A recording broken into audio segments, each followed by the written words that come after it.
कश्मीर का इलाक़ा मुल्क के साथ हुआ।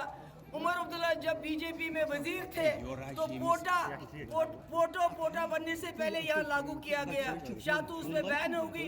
और खासकर बीजेपी उमर साहब को पूरी दुनिया में घुमाती रही ये कहने के लिए जम्मू कश्मीर कोई मसला नहीं है, ये दहशतगर्दी का मसला है, पाकिस्तान के ऊपर हमला करके ये हाल होना चाहिए। मुझे लगता है बीजेपी को शुक्रगुजार होना चाहिए शेख खानदान का कि शेख साहब ये उमर साहब ने उनका एजेंडा यहाँ पर इम्प्लीमेंट किया जब वो वजीर थे। जहाँ तक महबूबा मुफ्ती और पीडीपी का सवाल है, मुफ्ती खानदान का सवाल है, तो मोदी जी को याद होगा पहले 2 महीने फिर 3 महीने वो हमारे दरवाजे पे रहे।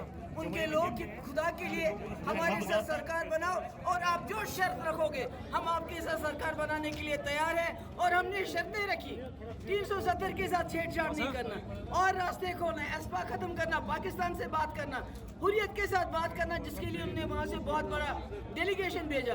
तो वो तो उन्होंने खुद हमारे दरवाजे पे आए, चाहे शेख साहब के अब्दुल्ला खानदान के दरवाजे पे उमर साहब को मिनिस्टर बनाने के लिए बीजेपी में उसको इस्तेमाल करने के लिए, चाहे हमारे दरवाजे पे मुफ्ती खानदान। तो अब वो क्या कहते हैं? मैम, पाकिस्तान के डिफेंस मिनिस्टर जो है नेशनल कॉन्फ्रेंस जम्मू कश्मीर में पाकिस्तान के एजेंडे को इम्प्लीमेंट करने के लिए काम कर रही है।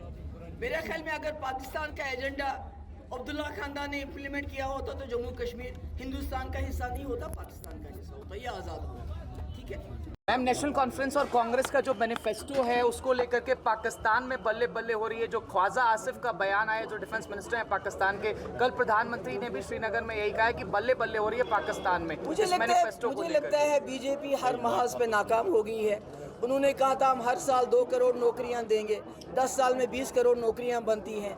हिंदू मुस्लिम करने के बाद, लोगों मुसलमानों को लिंच करने के बाद, मस्जिदें तोड़ने के बाद अब उनको पाकिस्तान याद आ रहा है।